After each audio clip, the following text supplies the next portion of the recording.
Welcome to लक्ष्य nursing coaching की इस ऑनलाइन प्लेटफॉर्म में आप सभी का स्वागत और अभिनंदन है। और आज की हमारी जो क्लासेस है वो ब्लड पे होगा। हम लोग ब्लड के क्लॉटिंग फैक्टर के बारे में पढ़ेंगे। क्लॉटिंग फैक्टर के साथ साथ एंटीडॉट पढ़ेंगे और एंटी कोगुलेंट फैक्टर पढ़ेंगे। तो जैसे कल की क्लासेस में हम लोगों ने इंट्रोडक्शन ऑफ ब्लड पढ़ा, जिसमें ब्लड के टाइप्स पढ़े, टाइप्स ऑफ ब्लड सेल्स पढ़ा हमने कि डब्ल्यूबीसी, आरबीसी, प्लेटलेट्स, इन सारे ब्लड सेल्स के बारे में, प्लाज्मा के बारे में डिस्कशन हुआ है। और आज की जो क्लासेस है वो क्लासेस हमारी होने वाली है coagulation of blood. Coagulation of blood पे हम लोग आज डिस्कशन करेंगे। बहुत ही इंपॉर्टेंट टॉपिक है और आज के टॉपिक से नॉर्सेट में कई सारे क्वेश्चन पूछे गए हैं जिसके बारे में हम लोग डिस्कशन करेंगे। तो स्टार्ट करते हैं आज का टॉपिक। पहला हम लोग शुरुआत करते रिपेयर कैपलरीज एंडोथेलियम। देखिए प्लेटलेट्स का टॉपिक था, उस दिन छूट गया था, थोड़ा सा इसके बारे में डिस्कशन कर लेते हैं। पहला काम क्या करता है, फंक्शन है, प्लेटलेट्स के फंक्शन दिए हुए हैं। प्लेटलेट्स के फंक्शन दिए हुए हैं, क्या काम करता है, body defence, play some part in the mechanism of defence again infection. Very very most important. क्या काम करता है, body defence play some part in the mechanism of defence against infection. Infections के अगेन काम करता है। किसके अगेंस्ट काम करता है, इन्फेक्शंस के अगेन काम करता है। तो हम प्लेटलेट्स को बोल सकते हैं कि प्लेटलेट्स का एक फंक्शन और होता है, और वो फंक्शन क्या है प्लेटलेट्स का, वो फंक्शन है कि जो भी इन्फेक्शन है उसके अगेन डिफेंस करने का काम करता है। और दूसरा काम क्या है, थ्रोम्बोपोइटिन का काम करता है। क्या काम करता है, थ्रोम्बोपोइटिन का काम करता है, प्लेटलेट्स को बनाने का काम करता है। और regulation of platelet production, very very most important. दूसरा फंक्शन क्या है, रेगुलेशन ऑफ प्लेटलेट्स प्रोडक्शन और produce by the liver and kidney. कहां से प्रोड्यूस होता है, लीवर और किडनी से प्रोड्यूस होता है। 25 से लेके 40% platelet are stored in spleen for 36 hours before release as needed. Very very very most important. देखिए क्या दिया हुआ है कि 25 से लेके 40% platelets are stored in spleen. किसके अंदर स्टोरेड होता है, स्प्लीन के अंदर स्टोरेड होता है for 36 hours. Very most important, इसको नोट करिएगा। कितने घंटे के लिए स्टोरेज रहता है, 36 घंटे के लिए। कितने घंटे के लिए, 36 आवर्स के लिए स्टोरेज रहता है प्लेटलेट्स किसके अंदर, तो आपको आंसर देना स्प्लीन के अंदर। किसके अंदर, स्प्लीन के अंदर। तो रिपेयर कैपिलरी एंडोथेलियम, रिपेयर का काम क्या, जो रिपेयर क्या होता है, देखिए आपकी ब्लड वेसल्स है, क्या है, ब्लड वेसल्स है। और जब ब्लड वेसल्स कभी रैप्चर्स हो जाती है, क्या हो जाती है, कभी रैप्चर्स हो जाती है ब्लड वेसल्स, तो होता क्या है, इससे जो ब्लीडिंग होने लगती है, उस ब्लीडिंग को भी प्लेटलेट्स क्या करता है, स्टॉप करता है। और स्टॉप करने के साथ साथ क्या करता है, जो कैपिलरीज एंडोथेलियम है उसको रिपेयर करने का काम करता है। क्या करता है, उसको रिपेयर करने का काम करता है। तो जो ये ब्लड वेसल्स रैप्चर हुई है, इसके अंदर एंडोथेलियम है, वो एंडोथेलियम को, रैप्चर एंडोथेलियम को क्या करता है, रिपेयर करने का काम करता है। कौन करता है, प्लेटलेट्स क्या करता है, एंडोथेलियम का रिपेयर करने का काम करता है। ठीक है।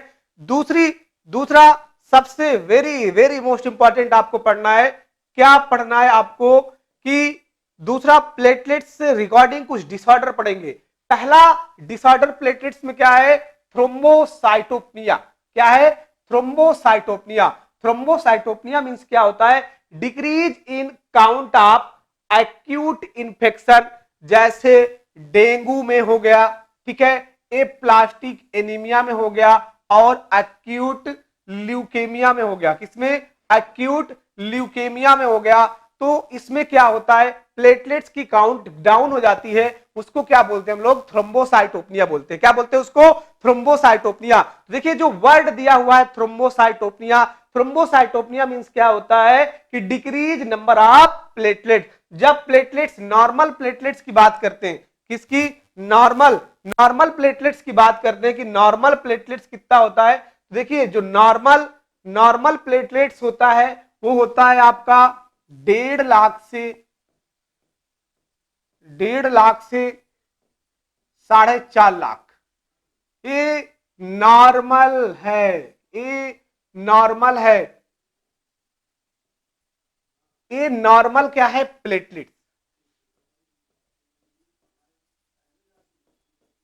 क्या है, नॉर्मल प्लेटलेट है। क्या है, नॉर्मल प्लेटलेट। 1.5 लाख से 4.5 लाख क्या है, नॉर्मल प्लेटलेट्स होता है। अब क्या होता है कि कभी देखिए बहुत बड़ी बीमारी जिसका नाम डेंगू, क्या है, डेंगू, ठीक है, डेंगू। दूसरा टाइफाइड, टाइफाइड। तीसरी बात करें, तीसरा ए प्लास्टिक एनीमिया, ए प्लास्टिक एनीमिया। ये तीनों डिसऑर्डर ऐसे हैं जिसके अंदर क्या होता है, प्लेटलेट्स की काउंट डिक्रीज हो जाती है। अब अगर प्लेटलेट 70,000 हो गया किसी का, कितना हजार हो गया, 70,000 हो गया, तो क्या होगा, प्लेटलेट्स डाउन हो जाएगी। और अगर प्लेटलेट्स डाउन हो जाएगी तो पेशेंट का क्या कहलाएगा, थ्रोम्बोसाइटोपिनिया कहलाएगा। क्या कहलाएगा पेशेंट, थ्रोम्बोसाइटोपिनिया। थ्रोम्बोसाइटोपिनिया मींस क्या होता है, प्लेटलेट डिक्रीज हो जाना। नॉर्मल कितना है, 1.5 लाख से 4.5 लाख, और अगर ये 1.5 लाख से कम हो जाता है तो उस वर्ड को क्या बोलते हैं हम लोग, थ्रोम्बोसाइटोपिनिया बोलते हैं। और जैसी प्लेटलेट्स का काउंट कम होगा तो क्या हो जाएगा, पेशेंट को क्या हो जाएगा, तो आपको बताना है, पेशेंट के अंदर एक बीमारी होती है जो हो जाएगी जिसका नाम है परप्यूरा। क्या हो जाएगा, परप्यूरा। परप्यूरा क्या होता है, परप्यूरा एक प्लेटलेट डिसऑर्डर है। कैसा डिसऑर्डर है, प्लेटलेट डिसऑर्डर है। अरे कैसा प्लेटलेट डिसऑर्डर है, प्लेटलेट्स की संख्या कम हो जाती है, नॉर्मल 1.5 लाख से कम हो जाएगा तो क्या कहलाएगा, थ्रोम्बोसाइटोपिनिया। और थ्रोम्बोसाइटोपिनिया का एक डिसऑर्डर देखने को मिलेगा जिसका नाम है बेटा परप्यूरा। क्या देखने को मिलेगा, परप्यूरा। परप्यूरा में होगा क्या, परप्यूरा में होगा क्या कि हैमरेज देखने को मिलेगा। क्या देखने को मिलेगा, हैमरेज देखने को मिलेगा। क्या देखने को मिलेगा, हैमरेज। हैमरेज देखने को मिलेगा किसके अंदर, on on skin, on skin, skin के अंदर देखने को मिलेगा। मतलब इंटरनल हैमरेज होगा। और उस इंटरनल हैमरेज से, उस इंटरनल हैमरेज से परप्यूरा में दो डिसऑर्डर होता है। पहला पहला डिसऑर्डर होता है पिटीचिए साइन। क्या होता है, पहला डिसऑर्डर होता है पिटीचिए साइन। पिटीचिए साइन क्या होता है, पिन पॉइंट हैमरेज होता है। क्या होता है, पिन पॉइंट हैमरेज। मैं बोल सकता हूं कौन सा हैमरेज, पिन पॉइंट हैमरेज होता है। Very very most important, note करिएगा कौन सा हैमरेज होगा, पिन पॉइंट हैमरेज होगा। देखिए ये मान लीजिए कि आपकी स्किन है, ये आपकी स्किन है, और इस स्किन के ऊपर ऐसे ऐसे छोटे छोटे छोटे छोटे छोटे छोटे पिन पॉइंट हैमरेज देखने को मिलेगा। ऐसे छोटे छोटे स्पॉट देखने को मिलते हैं जो 1 सेंटीमीटर से कम होते हैं। किससे, 1 सेंटीमीटर से कम होते हैं। ऐसे छोटे छोटे स्पॉट देखने को मिलेंगे।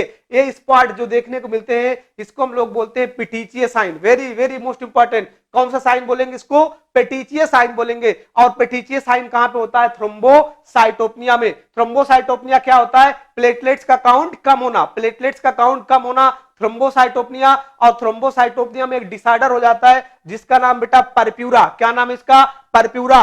परप्यूरा के अंदर एक साइन देखने को मिलता है जिसको हम लोग बोलते हैं पेटिचिए साइन। पिन पॉइंट होता है, ऐसे छोटे छोटे स्पॉट पड़ जाते हैं, इसको हम लोग क्या बोलते हैं, पेटिचिए साइन बोलते हैं। क्या बोलते हैं इसको, पेटिचिए साइन। और दूसरा साइन होता है, दूसरा वेरी वेरी मोस्ट इंपॉर्टेंट दूसरा साइन होता है जिसको हम लोग बोलते हैं इकोमोसिस।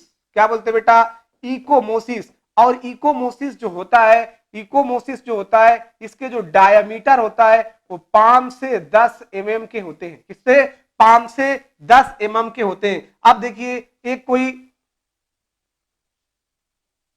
कोई ह्यूमन बनाते हैं बेटा, एक कोई ह्यूमन बनाते हैं, ठीक है, एक कोई ह्यूमन बनाते हैं, ठीक है, एक कोई ह्यूमन बना दिया जाए और इस ह्यूमन के अंदर थ्रोम्बोसाइटोपिनिया है। क्या बेटा, थ्रोम्बोसाइटोपिनिया है, ठीक है। अब अगर इसके अंदर थ्रोम्बोसाइटोपिनिया है तो क्या हो जाएगा, देखिए अगर इसके अंदर थ्रोम्बोसाइटोपिनिया है तो क्या हो जाएगा कि ये इसकी इसकी स्किन के अंदर पहले हमने पढ़ा पिटीचिए साइन, अब इकोमोसिस साइन होगा, जिसमें जो स्पॉट होगा 5 से 10 mm का होगा। कितना? 5 से 10 mm का होगा। तो जो इकोमोसिस है, इकोमोसिस में क्या हो जाएगा? बड़े बड़े लार्ज स्पॉट हो जाएंगे बेटा, ऐसे लार्ज स्पॉट, लार्ज हेमरेज हो जाएगा स्किन के ऊपर, इंटरनल हेमरेज हो जाएगा, ऐसे बड़े बड़े स्पॉट देखने को मिलेंगे, उसको हम लोग बोलते हैं इकोमोसिस। क्या बोलते हैं इसको? इकोमोसिस बोलते हैं। तो ऐसे पेशेंट को लार्ज स्पॉट देखने को मिलेगा तो क्या हो जाएगा? इकोमोसिस। और इकोमोसिस किसके कारण हो रहा है? तो आपको बताना परप्यूरा का डिसऑर्डर है या टाइप्स ऑफ परप्यूरा है। क्या हो सकता है? टाइप्स ऑफ परप्यूरा है या परप्यूरा में होने वाले बेटा साइन सिम्टम। सिंपल सा है, क्या हो सकता है? साइन सिम्टम हो सकता है। किसके अंदर? परप्यूरा के अंदर। पहला सिम्टम क्या देखने को मिला? तो आपने बताया पिटीचिए साइन। क्या मिलता है? पिटीचिए। दूसरा सिम्टम क्या देखने को मिल सकता है? तो आपको बताना है, दूसरा सिम्टम देखने को मिल सकता है इकीमोसिस। क्या देखने को मिल सकता है? इकीमोसिस देखने को मिल सकता है। पिटीचिए में क्या होता है बेटा? पिन पॉइंट, छोटे छोटे पिन जैसे स्पॉट देखने को मिलेंगे, इसको पिटीचिए साइन बोलेंगे। और बड़े स्पॉट देखने को मिलते हैं, इसको क्या बोलते हैं हम लोग? इकीमोसिस बोलते हैं। ये दोनों डिसऑर्डर किसके हैं? ये दोनों डिसऑर्डर परप्यूरा के। किसके डिसऑर्डर? दोनों परप्यूरा के डिसऑर्डर है। तो एक क्वेश्चन में बनता है कि परप्यूरा में क्या देखने को मिलता है? तो बताना पिन पॉइंट हेमरेज जो देखने को मिलता है उसको पिटीचिए साइन बोलते हैं। और जो इकेमोसिस होता है वो लार्ज स्पॉट होता है, उसको हम लोग इकेमोसिस बोलते हैं। क्या बोलते हैं? उसको इकेमोसिस बोलते हैं। और दोनों किसके कारण होता है? दोनों प्लेटलेट्स की कमी के कारण होता है। दोनों किसके कमी के कारण होता है? प्लेटलेट्स। क्योंकि प्लेटलेट्स की कमी हो जाएगी तो क्या हमने वर्ड पढ़ा था? थ्रोम्बोसाइटोपिनिया। क्या पढ़ा था हमने? थ्रोम्बोसाइटोपिनिया। और थ्रोम्बोसाइटोपिनिया अगर हो जाएगा तो परप्यूरा देखने को मिलेगा। क्या देखने को मिलेगा? परप्यूरा देखने को मिलेगा। तो ये थ्रोम्बोसाइटोपिनिया समझ में आ गया।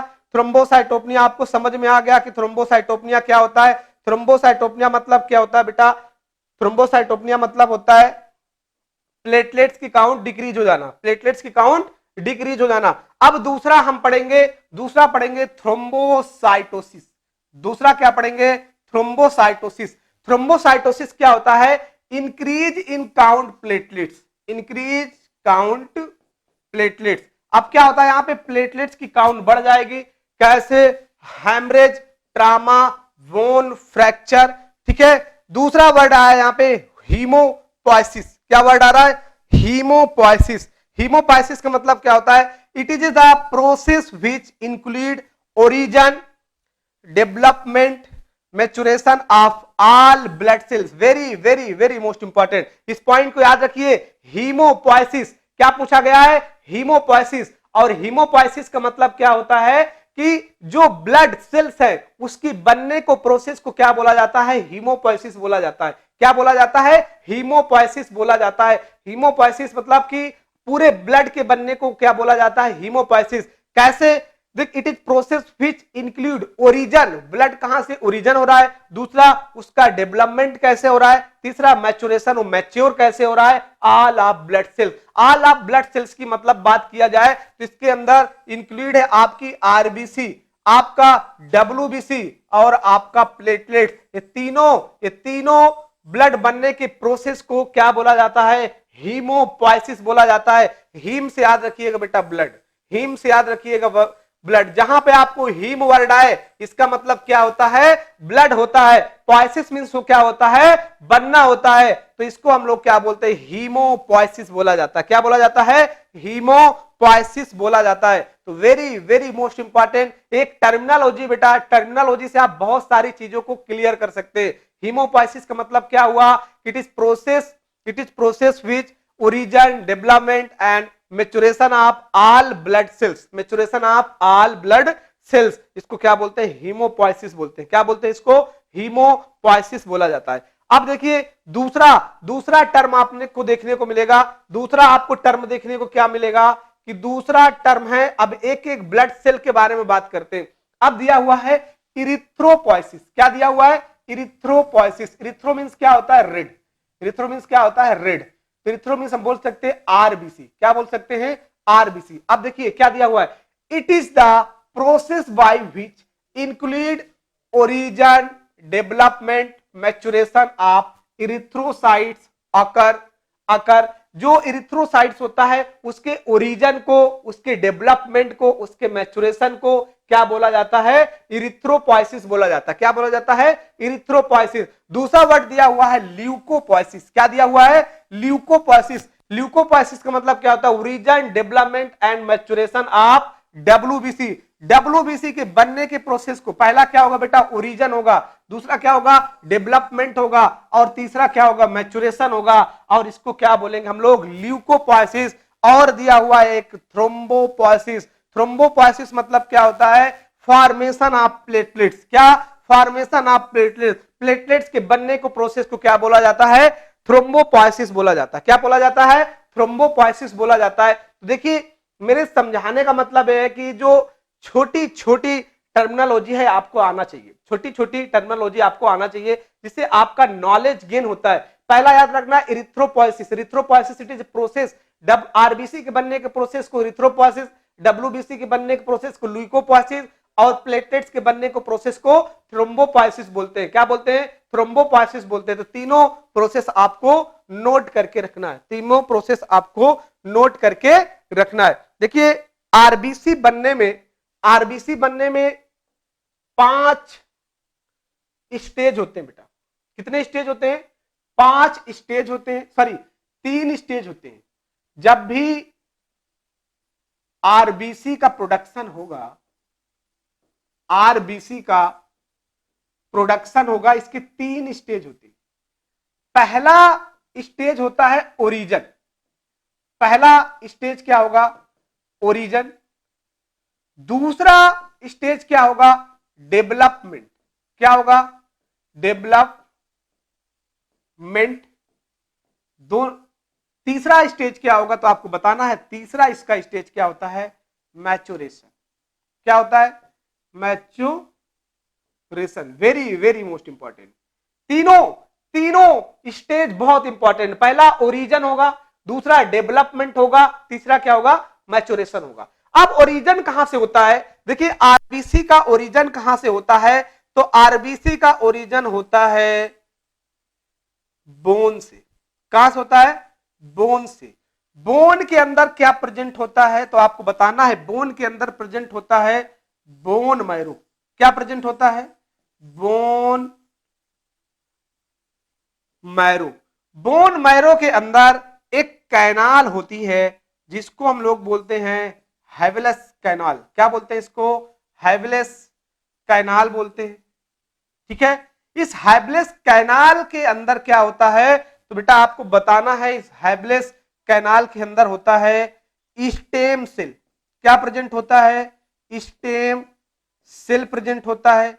स्टेम सेल से क्या प्रोसेस चलता है? प्रो प्रो प्रोब्लास्टिन। क्या चलता है? प्रोब्लास्टिन। प्रोब्लास्टिन से क्या बनता है? ब्लास्टोसाइट। क्या बनता है? ब्लास्टोसाइट्स। और ब्लास्टोसाइट से क्या बनता है? इरिथ्रोसाइट्स। क्या बनता है? इरिथ्रोसाइट्स बनता है। ठीक है, इरिथ्रोसाइट्स बनता है। तो पूरा पूरा एक प्रोसेस होता है। देखिए, बोन के अंदर क्या प्रेजेंट है? Bone marrow. ये हमारी बोन है,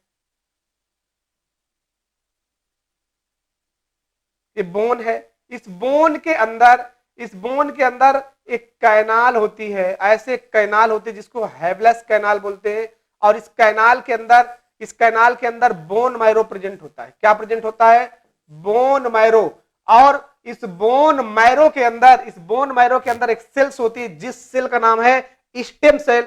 और ये सब मिलके क्या बनाती है? तो आपको बताना है, सब मिलके आरबीसी का प्रोडक्शन करती है। देखिए, जब आरबीसी बनती है बेटा, ओरिजिन होती है। क्या होती है? जब आरबीसी ओरिजिन होती है तो इसका जो डायामीटर होता है वो 20 माइक्रो डायामीटर होता है। कितना होता है? 20 माइक्रो डायामीटर होता है।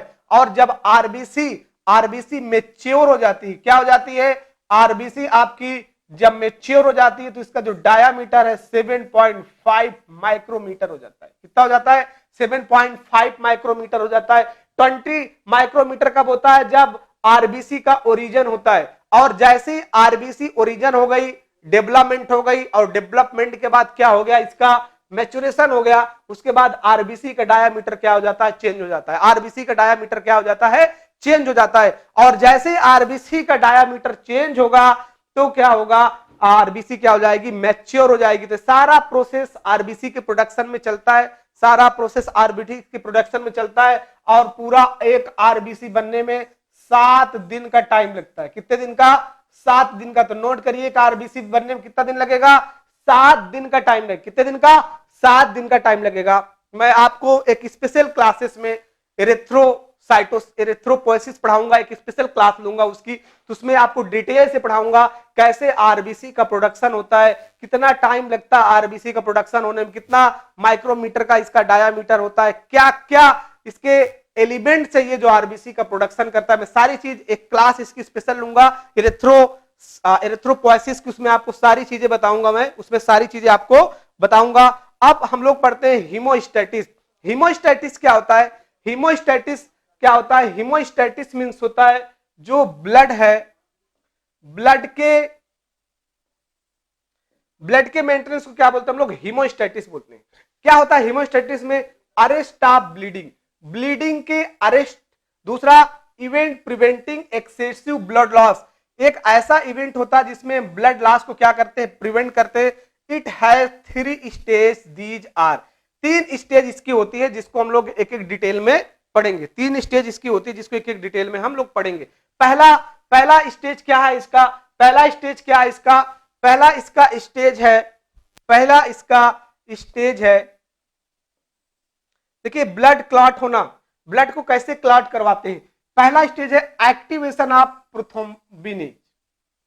प्रोथ्रोम्बिनेज क्या होता है, एक एंजाइम्स होता है जो क्या करता है, conversion of prothrombin to thrombin. Prothrombin क्या है, प्रोथ्रोम्बिन हमारा क्लॉटिंग फैक्टर है। इस क्लॉटिंग फैक्टर को किसमें कन्वर्ट कर देता है, थ्रोम्बिन में। किसमें कन्वर्ट कर देता है, थ्रोम्बिन में। और फिर क्या होता है, थ्रोम्बिन थ्रोम्बोनिजन जो होता है, कन्वर्जन क्या कर देता है, फिब्रिनेजन को टू थ्रोम्बिन एंड फिब्रिन में। और फिब्रिन होने के बाद क्या होता है, फिब्रिन होने के बाद क्या होता है, ब्लड क्लॉट हो जाता है, ब्लड क्लॉट हो जाता है। देखिए ये बेसिल्स इंजरी हुई है, ये बेसिल्स इंजरी हुई है, ये आपके प्लेटलेट्स है, ये एंडोथेलियल सेल्स हैं, ठीक है। ये वैस्कुलर स्पासम हुआ इसके अंदर। ये प्लेटलेट देखिए अपने छोटे छोटे छोटे छोटे प्लग बना दिया है। और प्लग बनाने के बाद देखिए फिब्रिन जो क्लॉटिंग फैक्टर है, लास्ट क्लॉटिंग फैक्टर है। और होता क्या है कि जहां पे ब्लीडिंग हुई, मान लीजिए कि आपकी ब्लड वेसल्स है, ठीक है, ये ब्लड वेसल्स है, ये ब्लड वेसल्स क्या हुआ, यहां से ब्लीडिंग हो रही है, यहां से ब्लीडिंग हो रही है। तो फिब्रिन क्या करेगा, अपना ऐसे जाली समान ऐसे जाली समान अपना स्ट्रक्चर बना लेता। फिब्रिन ऐसे जाली जैसे स्ट्रक्चर बन गया। अब जितने भी ब्लड सेल्स हैं, ब्लड सेल्स जाके इसके अंदर फंस जाएंगे, ब्लड सेल्स इसके अंदर फंस जाएंगे। और उसके बाद जब ब्लड सेल फंस जाएंगे तो क्लॉट हो जाएंगे, ब्लड क्या हो जाएंगे, बाहर से क्लॉट हो जाएंगे। और जैसी ब्लड यहाँ पे क्लॉट हो जाएगा तो जो प्लाज्मा है वो इसके बाहर नहीं जा पाएगा और आपका ब्लड क्या हो जाएगा, ब्लड आपका क्या हो जाएगा, ब्लड आपका क्या हो जाएगा, क्लॉट हो जाएगा। तो ब्लड के क्लॉटेज को क्या बोलते हैं, हीमोस्टैटिस बोलते हैं। क्या बोलते हैं, हीमोस्टैटिस। हीमोस्टैटिस मतलब कि अगर कहीं इंजरी हो गई है तो वो इंजरी कैसे मिनिमाइज किया जाए, कैसे ब्लड क्लॉट होता है, कैसे क्लॉटिंग फैक्टर काम करते हैं, वही सारी चीजें इसमें समझाया गया है, वही सारी चीजें इसके अंदर समझाया गया है आपको। अब हम लोग पढ़ेंगे कोगुलेशन ऑफ ब्लड। ब्लड को कैसे कैसे कोगुलेट कर सकते हैं। कोगुलेशन मतलब ब्लड को जमाना के प्रोसेस को क्या बोलते हैं हम लोग, कोगुलेशन बोलते हैं। क्या बोलते हैं, कोगुलेशन बोलते हैं। तो एक एक चीज पढ़ेंगे कोगुलेशन के बारे में। तो पहला क्या है, कोगुलेशन ऑफ ब्लड। क्या है, coagulation of blood. Coagulation of blood क्या होता है, when blood is shed out or collected in a container it loses it fluidity and become jelly like mass after few minutes. This process is called coagulation or clotting, called clotting of blood. अब देखिए very very most important, clotting क्या है, coagulation क्या है, coagulation of blood क्या है। Simple सी बात देखिए, कोई पेशेंट आपके पास आया, उसने आपसे ब्लड सैंपल आपने लिया, ब्लड सैंपल लिया और ब्लड सैंपल लेने के बाद या आपको इंजरी हो गई, आपकी इंजरी हो गई, इंजरी होने के बाद देखिए ये ब्लड आपका ब्लीड हो रहा है, ये ब्लड आपका ब्लीड हो रहा है। ब्लीड होने के बाद जब ब्लड वेसल्स के अंदर था, जब ब्लड वेसल्स के अंदर था तो इसके अंदर क्या थी, फ्लूइडिटी थी। क्या थी, फ्लूइडिटी थी। लेकिन जैसे ही बाहर आया तो ऐसे मास लाइक स्ट्रक्चर बन जाता है, ऐसे मास लाइक स्ट्रक्चर बन जाता है, जिसको हम लोग बोलते हैं jelly like mass after few minute. ये देखिए जब भी आपको कभी चोट लगी हो, चोट लगने के बाद जो ब्लड बाहर आता है, ब्लड बाहर आने के बाद जो ब्लड जम जाता है, उसी प्रोसेस को क्या बोलते हैं, कोगुलेशन ऑफ ब्लड बोलते हैं। क्या बोलते हैं उसको, कोगुलेशन ऑफ ब्लड बोलते हैं। तो जैसे आपको इंजरी हुई, इंजरी होने के बाद ब्लड बाहर गया और बाहर जितना टाइम उसको क्लॉट होने में लगा, उस प्रोसेस को क्या बोलते हैं हम लोग, कोगुलेशन बोलते हैं। क्या बोलते हैं, कोगुलेशन या कॉल्ड क्लॉटिंग ऑफ ब्लड, या उसको बोलते हैं क्लॉटिंग ऑफ ब्लड। क्या बोलते हैं उसको, क्लॉटिंग ऑफ ब्लड बोलते हैं। ठीक है, तो इसको आप समझिए, blood sailed out collected in container. अब किसी का ब्लड सिंपल ले रहे हो, सिंपल लेते समय जो ब्लड को क्लॉट होने में टाइम लगेगा, उस पूरे प्रोसेस को क्या बोलते हैं हम लोग, कोगुलेशन ऑफ ब्लड, या बोल सकते हैं क्लॉटिंग ऑफ ब्लड। क्या बोल सकते हैं इसको, क्लॉटिंग ऑफ ब्लड बोल सकते हैं। फिर हम लोग पढ़ेंगे क्लॉटिंग फैक्टर के बारे में। किसके बारे में, क्लॉटिंग फैक्टर के बारे में। कितने क्लॉटिंग फैक्टर है उसके बारे में पढ़ेंगे। देखिए क्लॉटिंग फैक्टर क्या होते हैं, क्लॉटिंग फैक्टर वह फैक्टर है जो हमारे ब्लड को क्लॉट करने में मदद करते हैं, उसको हम लोग बोलते हैं क्लॉटिंग फैक्टर। उसको क्या बोलते हैं, क्लॉटिंग फैक्टर।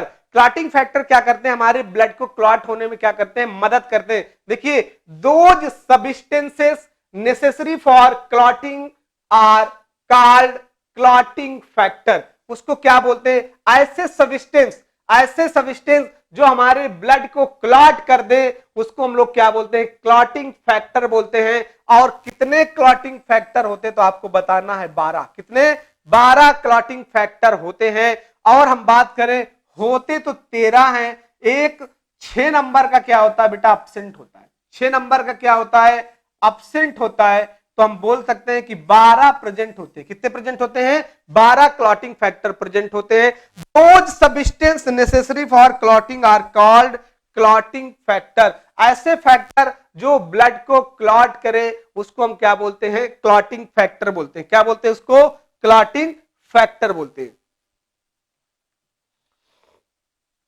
देखिए क्लॉटिंग फैक्टर को लर्न करने के लिए एक ट्रिक बनाई गई है, लर्न करने के लिए एक ट्रिक बनाई गई है, जिससे आपको आसानी से आप इसको लर्न कर सकते हो, जिससे आप इसको आसानी से लर्न कर सकते हो। ये ट्रिक से आपको सारे 12 जो भी ब्लड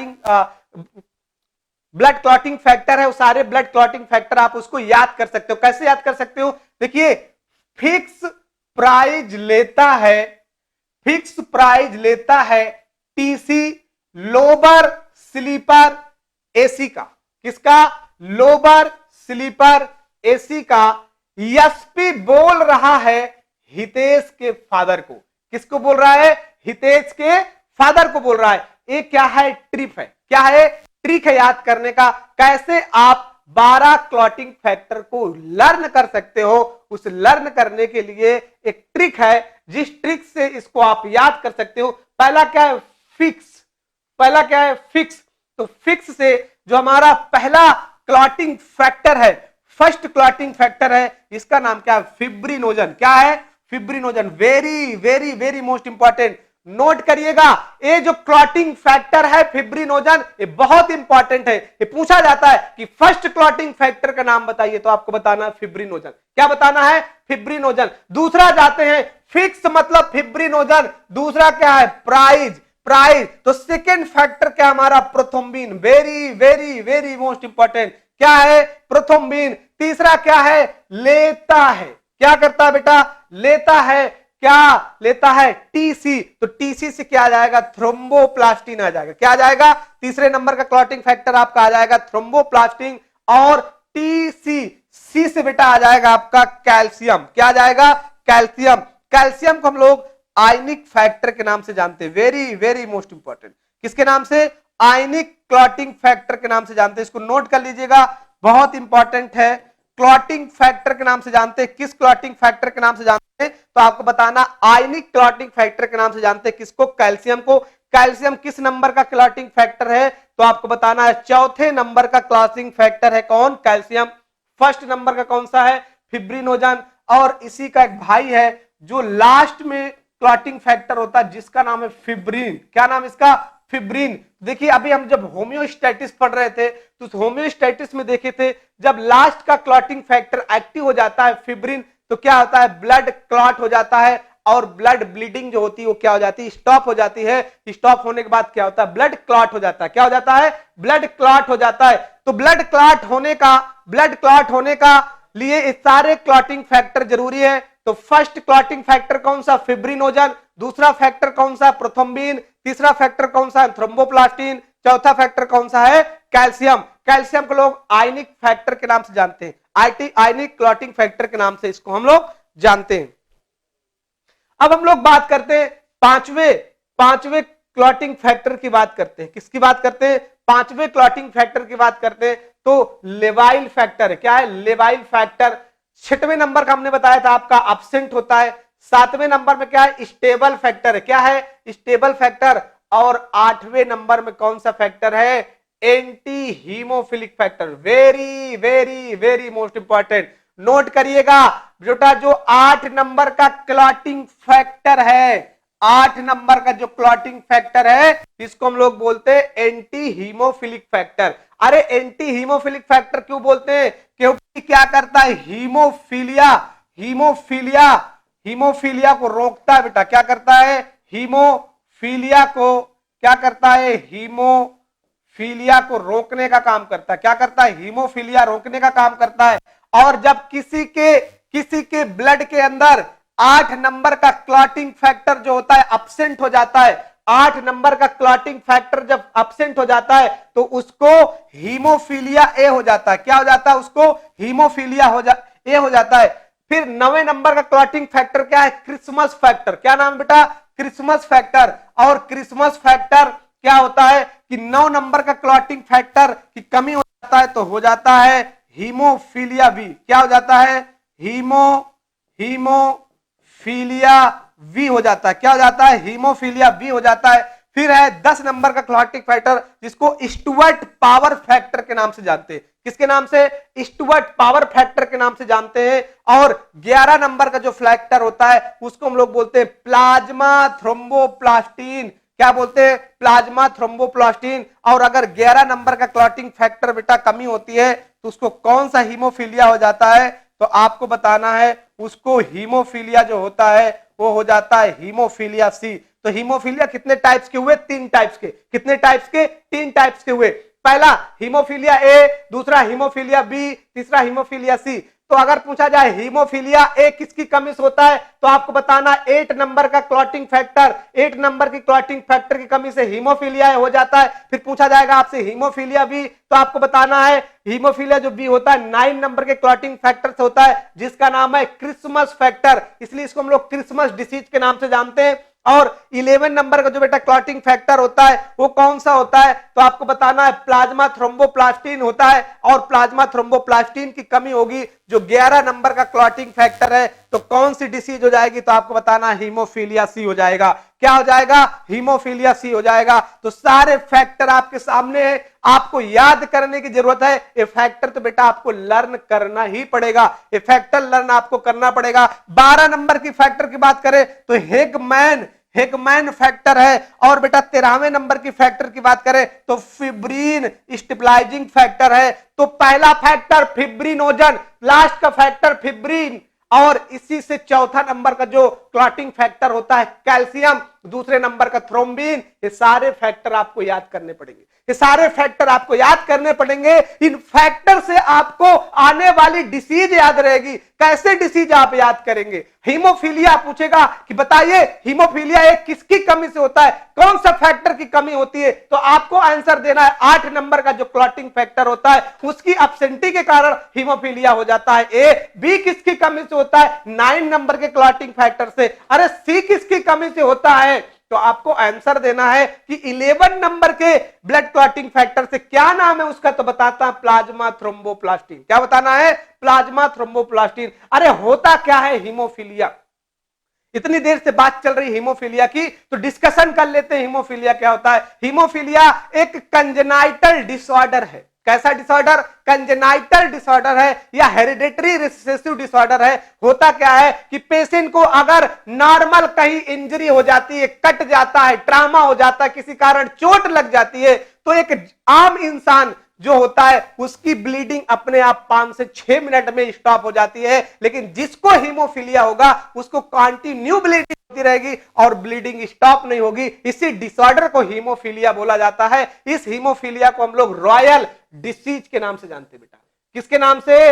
रॉयल डिसीज के नाम से जानते। अरे क्यों जानते इसको रॉयल डिसीज के नाम से? क्योंकि इंग्लैंड की एक रानी थी जिनका नाम था रानी विक्टोरिया, और रानी विक्टोरिया का डिसीज हुआ था, इसीलिए डिसीज को रॉयल डिसीज के नाम से जाना जाता है। और किसके कमी से होता है तो आपको बताना, ऐसे फैक्टर जो ब्लड को क्लॉट करने का काम करते हैं उनकी एब्सेंटी के कारण ब्लड नॉर्मल क्लॉट नहीं होता। इसी डिसऑर्डर को क्या बोला जाता है? हीमोफीलिया बोला जाता है। क्या बोला जाता है इसको? हीमोफीलिया बोला जाता है। तो जितने भी आपने अभी फैक्टर पढ़े, ये सारे फैक्टर बहुत बहुत इंपॉर्टेंट है। आप एक एक फैक्टर को नोट कर लीजिए। आप एक एक फैक्टर को नोट कर लीजिए। हमने 4 फैक्टर पढ़ा।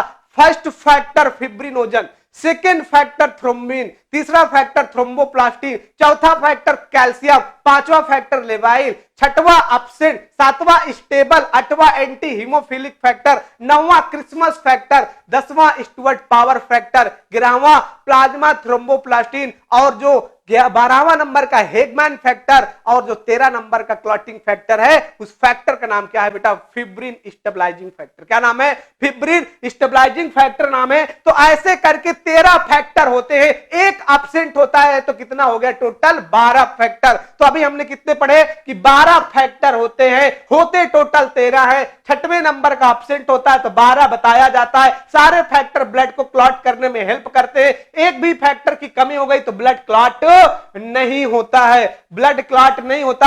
आपने एक विटामिन का नाम सुना होगा। क्या सुना होगा आपने? एक विटामिन का नाम सुना होगा, जिस विटामिन का नाम है विटामिन के। क्या नाम बेटा? विटामिन के। बहुत बार सुना होगा कि ब्लीडिंग हो तो विटामिन के दे दो। क्या दे दो? विटामिन के दे दो। और विटामिन के क्या करेगी? ब्लीडिंग को स्टॉप करेगी। क्या करती है? ये थ्रोम्बिन को बेटा एक्टिवेट कर देती है। किसको एक्टिवेट कर देती है? थ्रोम्बिन को। और थ्रोम्बिन क्या है? क्लॉटिंग फैक्टर है। किस नंबर का क्लॉटिंग फैक्टर है? तो आपको बताना है सेकंड नंबर का क्लॉटिंग फैक्टर है। और उसको एक्टिवेट करके क्या करेगा कि ये क्लॉटिंग फैक्टर क्या करेगा? सारे क्लॉटिंग फैक्टर को एक्टिवेट कर देगा और ब्लड क्या हो जाएगा?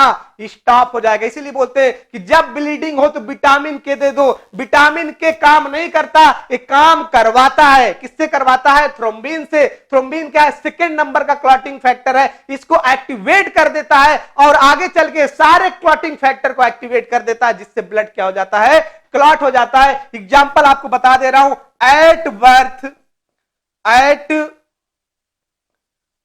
At birth very most important है। अगर किसी की टर्म प्रेगनेंसी हुई बेटा, टर्म बेबी हुआ है, कौन सा बेबी हुआ है? टर्म बेबी हुआ है, तो उसको 1 mg आप क्या देंगे? विटामिन के का इंजेक्शन देंगे। कौन से रूट से? तो आपको देना आईबी रूट से। क्या देना है बेटा? आईबी रूट से। कौन सा इंजेक्शन देंगे? विटामिन के का इंजेक्शन देंगे। दूसरा, अगर बेबी प्री टर्म है, कैसा है? प्री टर्म है या 1000 ग्राम से कम है, तो उसको 0.5 mg IM इंजेक्शन देंगे। एट बर्थ दिया जाता है, नोट कर लीजिए। एट बर्थ दिया जाता है, पूछा हुआ क्वेश्चन है, पूछा हुआ एग्जाम में क्वेश्चन है कि विटामिन के को कब देते? तो आपको बताना एट बर्थ देते। कब देते बेटा? एट बर्थ देते। टर्म बेबी है तो कितना देंगे? टर्म बेबी का मतलब उसका वजन कितना होना चाहिए? 2.5 किलो। कितना होना चाहिए? 2.5 किलो। तो बोल दिया जाए कि 2500 ग्राम होना चाहिए। कितना होना चाहिए? 2500 ग्राम। तो कितना देंगे उसको? विटामिन के 1 mg देंगे। किस रूट से देंगे बेटा? IM रूट देंगे। और अगर प्री टर्म बेबी है 1000 ग्राम से कम है तो कितना देंगे? 0.5 mg देंगे।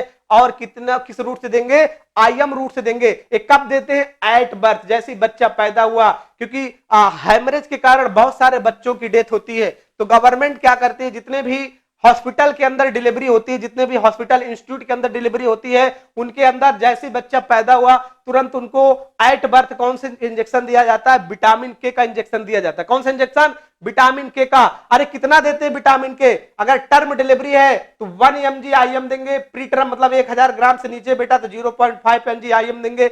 नोट कर लीजिए इसको, वेरी वेरी मोस्ट इंपॉर्टेंट करके, ये एग्जाम में कई बार पूछा गया है आपके नॉर्सेट, टीएसआईसी, यूपीएससी, सीएचओ, एनएचएम, कई एग्जाम में पूछा गया है, तो इंपॉर्टेंट है, आप इसको नोट कर लीजिए, आपके भी पेपर में आ सकता है बेटा, आपके पेपर में आ सकता है। जितने भी इंपॉर्टेंट क्वेश्चन एग्जाम में, ये सब डायरेक्ट क्वेश्चन होते हैं, ये आपको याद होना चाहिए, इसको आपको लर्न करना पड़ेगा, क्योंकि डायरेक्ट एग्जाम में आ जाते हैं और आपको पता नहीं होता। ठीक है, तो डायरेक्ट एग्जाम में पूछे जाए क्वेश्चन है, इसमें ऐसे ही पूछा जाएगा कि एट बर्थ विटामिन के कितना देंगे। अगर टर्म बेबी है तो मैंने दोनों कंसीडर्ड आपको बता दिया कि अगर टर्म बेबी है तो 1 mg देंगे आईएम रूट से, प्री टर्म डिलीवरी है बेटा तो 1000 ग्राम से कम है तो 0.5 mg देंगे, और रूट पूछेगा तो आईएम बताइएगा, कौन सा रूट, आईएम। और देखिए वेरी मोस्ट इंपॉर्टेंट, कभी कभी साइड पूछ लेता है, क्या पूछ लेता है बेटा, साइड, तो आपको बताइएगा मिड थाई, कहां देते हैं, मिड थाई में दिया जाता है, वेरी वेरी इंपॉर्टेंट। अगर कोई मसल्स पूछे तो बता दीजिएगा वस्टस लेटरलियस, वस्टस लेटरलिस मसल्स में देते हैं, थाई के अंदर प्रेजेंट होती है, वेरी वेरी मोस्ट इंपॉर्टेंट। पूछा जाता है थाई में कौन सी मसल प्रिफर करेंगे, तो आपको बताना वस्टस लेटरियस मसल्स को प्रिफर करते हैं। आईएम इंजेक्शन देने के लिए कहां पे होती है, मिड थाई में होती है, कहां पे होती है, मिड थाई में होती है। तो ये वेरी वेरी मोस्ट इंपॉर्टेंट, इसको नोट कर लीजिएगा, बहुत ही इंपॉर्टेंट बेटा। ठीक है, अब देखिए नोट करके दिया हुआ है, नोट करके दिया हुआ है, आपको नोट करना है, नोट करना, आपको नोट साथ साथ बेटा बताने चले जाना है। क्या है नोट्स में, विटामिन के is very essential for formation of clotting factor. क्या करता है, एक क्लॉटिंग फैक्टर को फॉर्मेशन करता है, क्लॉटिंग फैक्टर को फॉर्मेशन करता है। These factor are synthesise in liver, और फैक्टर कहां पे बनते हैं, तो very very most important liver के अंदर बनते हैं। कहां बनते हैं, लीवर के अंदर बनते हैं। तो विटामिन के बारे में नोट्स करके दिया है। और अब हम जो पढ़ने जा रहे हैं वो पढ़ने जा रहे हैं एंटीकोगुलेंट के बारे में। किसके बारे में, एंटीकोगुलेंट के बारे में पढ़ने जा रहे हैं। अभी तो हम लोगों ने क्या पढ़ा, कोगुलेशन ऑफ ब्लड, क्या पढ़ा हमने, कोगुलेशन ब्लड, लेकिन अब हम इसका बेटा पढ़ेंगे एंटीकोगुलेशन। अब एंटीकोगुलेशन कहां से आ गया, ये क्या होता है एंटीकोगुलेशन, तो आपको आंसर देना है।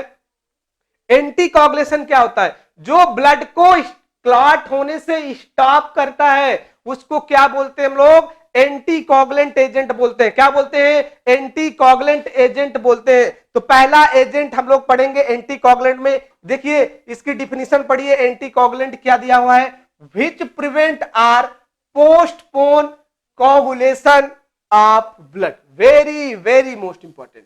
क्या दिया हुआ है, विच प्रिवेंट आर, या तो प्रिवेंट करते हैं या तो पोस्टपोन करते हैं। पोस्टपोन मतलब क्या होता है, टाइम को बढ़ा देना, क्या कहलाता है, coagulation of blood, coagulation of blood. जो ब्लड को कोगुलेट होने से प्रिवेंट कर दे या पोस्टपोन कर दे, ऐसे एजेंट को क्या बोलते हैं हम लोग, एंटीकोगुलेंट एजेंट बोलेंगे। एंटीकोगुलेंट एजेंट में पहला एजेंट पढ़ेंगे heparin, very very most important.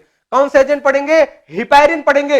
Heparin क्या है, नेचुरल एंटीकोगुलेंट है। क्या है बेटा, नेचुरल एंटीकोगुलेंट है, presented in blood, produced by mast cell basophil, very most important. Basophil क्या है, डब्ल्यूबीसी का पार्ट है। किसका पार्ट है, डब्ल्यूबीसी का पार्ट है। और डब्ल्यूबीसी में हमने वैसोफिल के बारे में पढ़ते हैं कि ये लीस्ट कॉमन डब्ल्यूबीसी है। कैसा, लीस्ट कॉमन डब्ल्यूबीसी। यहां से देखिए मैं आपको क्वेश्चन बता रहा हूं, नोट करते जाइएगा। वैसोफिल कैसा डब्ल्यूबीसी है, लीस्ट कॉमन डब्ल्यूबीसी है। डब्ल्यूबीसी कि वैसोफिल से किसका फॉर्मेशन होता है, हिपैरिन का। हिपैरिन क्या है, नेचुरल एंटीकोगुलेंट है। क्या है, नेचुरल एंटीकोगुलेंट। इसको नेचुरल एंटीकोगुलेंट क्यों बोलते हैं, क्योंकि हमारी बॉडी इसको खुद सिंथेसाइज करती है, जो हमारी बॉडी खुद बनाती है, इसको हम लोग क्या बोलते हैं, नेचुरल बोलते हैं। क्या बोलते हैं, नेचुरल बोलते हैं। और मैं आपको बता दूं कि जो आप पढ़ने जा रहे हैं उसमें से 2 क्वेश्चन आपके फिक्स होने वाले हैं। जो आगे आप पढ़ने जा रहे हो, आपके 2 क्वेश्चन इसमें से आने वाले हैं, क्योंकि एंटीकोगुलेंट के बारे में नॉर्सेट पूछता है। नॉर्सेट पूछता है, जब तक नॉर्सेट एंटीकोगुलेंट के बारे में पूछेगा नहीं, तब तक आपका एम्स का पेपर क्या हो जाएगा? अधूरा। क्या हो जाएगा? अधूरा हो जाएगा। तो इसमें तीनों एंटीकोगुलेंट के बारे में आपको मैं पढ़ाऊंगा और बहुत ही इंपॉर्टेंट है। पहला पढ़ेंगे बेटा हिपैरिन के बारे में। किसके बारे में पढ़ेंगे? हिपैरिन के बारे में पढ़ेंगे। तो हिपैरिन क्या है? नेचुरली एंटीकोगुलेंट है, प्रेजेंट होता है इन ब्लड, प्रोड्यूस कौन करता है? Mast cell. मास्ट सेल से कौन करता है बेटा? बैसोफिल। बैसोफिल किसका पार्ट है? डब्ल्यूबीसी को। बैसोफिल को क्या बोलते हैं? लीस्ट, क्या बोलते हैं इसको? लीस्ट कॉमन डब्ल्यूबीसी बोला जाता है। क्या बोला जाता है? लीस्ट कॉमन डब्ल्यूबीसी इसको बोलते हैं। ठीक है, अब देखिए हिपैरिन को हम लोग कहां कहां यूज कर सकते हैं, ये पूछा हुआ एग्जाम में क्वेश्चन है। ये एग्जाम में पूछा हुआ क्वेश्चन है कि हिपैरिन को कहां कहां यूज कर सकते हैं। तो पहले आपको आंसर देना है कि heparin is use to prevent आईबी देते हैं। क्या करता है? ब्लड को क्लॉट ड्यूरिंग सर्जरी, जब सर्जरी होती तब यूज करते हैं। दूसरा during dialysis and cardiac surgery, तीनों के दौरान किसका यूज होता है? हिपैरिन का। किसका यूज होता है? हिपैरिन का। फिर क्या होता है? एक्सेसिव एडमिनिस्ट्रेशन ऑफ हिपैरिन में कॉज ब्लीडिंग। अब अगर एक्सेसिव मात्रा में अधिक मात्रा में हिपैरिन का यूज कर लिए, अधिक मात्रा में हिपैरिन का यूज कर लिए, तो क्या हो जाएगा? पेशेंट को ब्लीडिंग होने लगेगी। क्या होनेगा? ब्लीडिंग होने लगेगी। ब्लीडिंग क्यों होगा? देखिए ये एंटीकोगुलेंट एजेंट है। कैसा एजेंट है? एंटीकोगुलेंट एजेंट है। और जो एंटीकोगुलेंट एजेंट होते हैं, ये चाहते हैं कि ब्लड जमे ना, ब्लड क्लॉट ना हो, ब्लड क्लॉट ना होते। हिपैरिन ब्लड को क्लॉट नहीं होने देता, हिपैरिन ब्लड को क्लॉट नहीं होने देता। लेकिन अगर इसका अधिक मात्रा में यूज किया जाए, एक्सेसिव इसका यूज किया जाए, तो क्या होगा कि पेशेंट को हैमरेज हो जाएगा और पेशेंट को क्या होने लगेगा? पेशेंट को क्या होने लगेगा? ब्लीडिंग होने लगेगी। क्या होने लगेगी? ब्लीडिंग होने लगेगी। दूसरा सबसे इंपॉर्टेंट यहां क्वेश्चन बनता है एंटीडॉट के बारे में। किसके बारे में? एंटीडॉट के बारे में, कि आप हिपैरिन का एंटीडॉट कौन है? तो आपको बताना है protamine sulphate. Very very most important, इसको आप नोट कर लीजिए। Very very very very very very most important, इसको लिख लीजिए, क्योंकि आपसे ये क्वेश्चन जरूर एग्जाम में पूछा जाएगा कि हिपैरिन का एंटीडॉट कौन होता है? तो आपको बताना है प्रोटामीन सल्फेट। क्या होता है? प्रोटामीन सल्फेट होता है। और मैं आपको बता दूं, प्रेगनेंसी के दौरान, किसके दौरान बेटा? प्रेगनेंसी के दौरान, जब प्रेगनेंसी होती है किसी को, क्या होती है? प्रेगनेंसी। प्रेगनेंसी के दौरान ड्रग्स ऑफ चॉइस एंटीकोगुलेंट क्या होता है? तो आपको लिखना है हिपैरिन। क्या होता है? हिपैरिन। और हिपैरिन क्या करता है बेटा? प्लेसेंटा को क्रॉस नहीं करता। क्या नहीं करता? प्लेसेंटा को क्रॉस नहीं करता। मतलब समझ रहे हो? प्लेसेंटा को क्रॉस नहीं करता। ठीक है, not placenta cross, not placenta cross, placenta को क्रॉस नहीं करता। इसीलिए प्रेगनेंसी के दौरान क्या होता है? ड्रग्स ऑफ चॉइस होती है। क्या लिखा जाए? Drugs of choice. ठीक है, किसके लिए ड्रग्स ऑफ चॉइस होती है? कोई प्रेगनेंसी के दौरान अगर किसी भी एंटीकोगुलेंट की जरूरत पड़ती है, तो उस समय यूज होने वाला एंटीकोगुलेंट कौन होगा? हिपैरिन होगा। क्या होगा? हिपैरिन होगा। और आपको एक बार मैं बता दूं कि never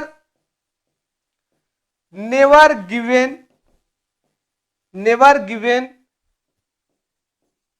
heparin with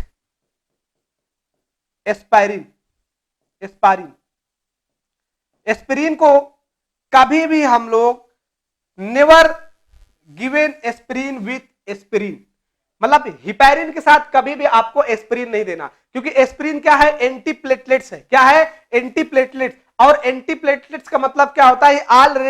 already blood को क्लॉट होने से एस्पिरिन बताना है, एस्पिरिन बचाता है। और ये बेटा एमआई का ड्रग्स ऑफ चॉइस भी है। क्या है? एस्पिरिन एमआई का ड्रग्स ऑफ चॉइस है। Very very most important, note करिएगा।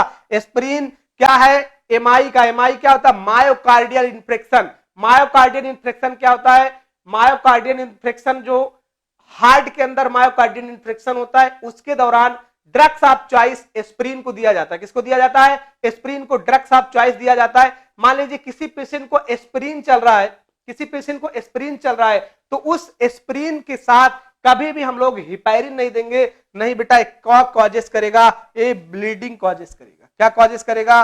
ब्लीडिंग कॉजेस करेगा। पेशेंट को हैमरेज हो जाएगा, इंटरनल हैमरेज, और पेशेंट की डेथ हो सकती है। तो never given heparin with aspirin. Aspirin के साथ इसको कभी नहीं देना। प्रेगनेंसी के दौरान यूज होने वाला एंटीकोगुलेंट कौन है? तो आपको बताना हिपैरिन। कौन होता है? हिपैरिन। तो ये इसको आप नोट कर लीजिएगा, इंपॉर्टेंट है बेटा, इंपॉर्टेंट है। दूसरा हम पढ़ेंगे, दूसरा एंटीकोगुलेंट पढ़ेंगे वारफरीन। क्या पढ़ेंगे? दूसरा एंटीकोगुलेंट क्या पढ़ेंगे हम लोग? वारफरीन पढ़ेंगे बेटा। पहला हमने पढ़ा हिपैरिन, दूसरा क्या पढ़ेंगे? वारफरीन। वारफरीन क्या है? These are commonly use oral anticoagulant. Very most important. कैसे यूज करते हैं? ओरल। अभी हमने पढ़ा कि जो हिपैरिन होता है, हिपैरिन को हम लोग कैसे यूज कर सकते हैं? आईवी भी यूज कर सकते हैं, आप सबक्यूटनियस भी इसको यूज कर सकते हैं। कैसे? सबक्यूटेनियस भी इसको हम लोग यूज कर सकते हैं। लेकिन जो वारफरीन है, these are commonly use oral anticoagulant है, और warfarin use to prevent EMI, stroke, thrombosis after valve and replacement surgery. Very very very most important. कब यूज करते हैं? पहले प्रिवेंट EMI को भी प्रिवेंट करता है, स्ट्रोक हो गया है या थ्रोम्बोसिस हो गया है। थ्रोम्बोसिस क्या होता है बेटा? थ्रोम्बोसिस का मतलब क्या होता है? ब्लड का क्लॉट होना। ब्लड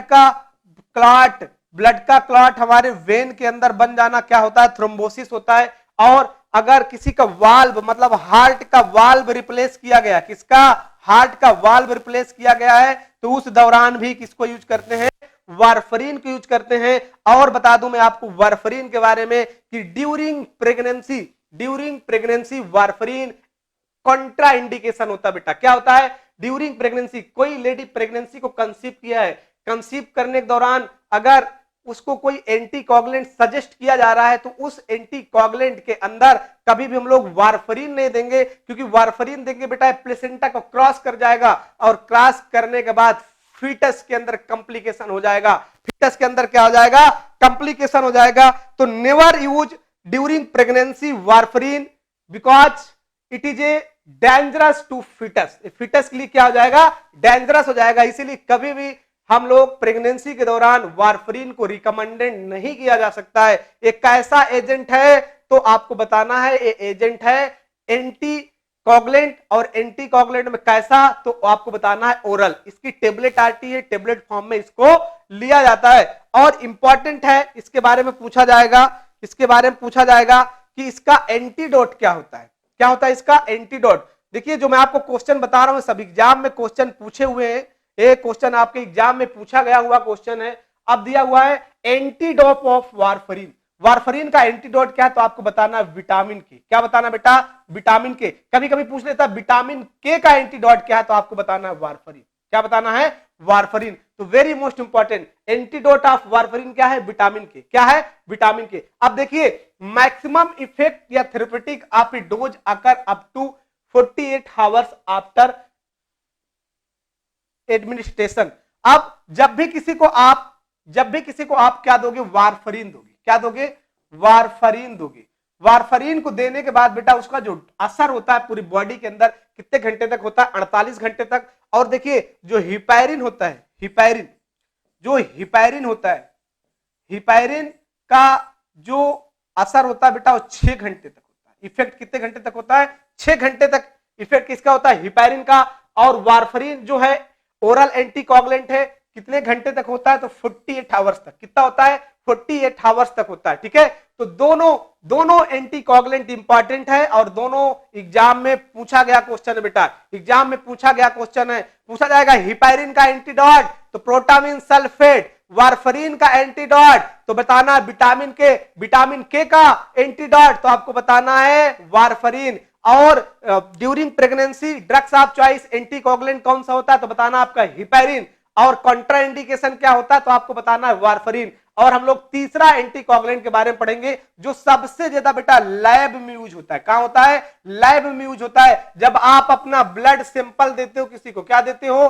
ब्लड सैंपल देते हो किसके लिए, ब्लड को चेक करवाने के लिए, ब्लड सैंपल देते हो ना किसी भी डायग्नोसिस करवाने के लिए, तो लैब में यूज होने वाला सबसे इंपॉर्टेंट जो एंटीकोगुलेंट है क्या है बेटा, ईडीटी है, जिसको ईडीटी के नाम से जानते हैं। क्या फुल फॉर्म इसका, ethylene diamine, ethylene di amine tetraacetic acid. क्या होता है, टेट्राएस्टिक एसिड, जिसको हम लोग ईडीटी वायल बोलते हैं। कभी कभी आपने देखा है कि वायल होता है बेटा, क्या होता है, वायल होता है, जिस वायल में क्या होता है, ईडीटी होता है। ये क्या करता है, prevent blood clotting by removing calcium from blood. ये क्या करता है, ब्लड से कैल्शियम को रिमूव कर देता है। क्या करता है, ब्लड से कैल्शियम को रिमूव कर देता है। अब देखिए, अब आप देखिए कि जब हम पेशेंट को ब्लड ट्रांसफ्यूजन करते हैं, क्या करते हैं, पेशेंट को ब्लड ट्रांसफ्यूजन करते हैं, तो जैसे पेशेंट का ब्लड ट्रांसफ्यूजन होता है, तो जैसे ही पेशेंट का ब्लड ट्रांसफ्यूजन होगा, तो ट्रांसफ्यूजन के बाद हम पेशेंट को कैल्शियम ग्लूकोनेट देते हैं। क्या देते हैं, कैल्शियम ग्लूकोनेट देते हैं कि ना, जैसा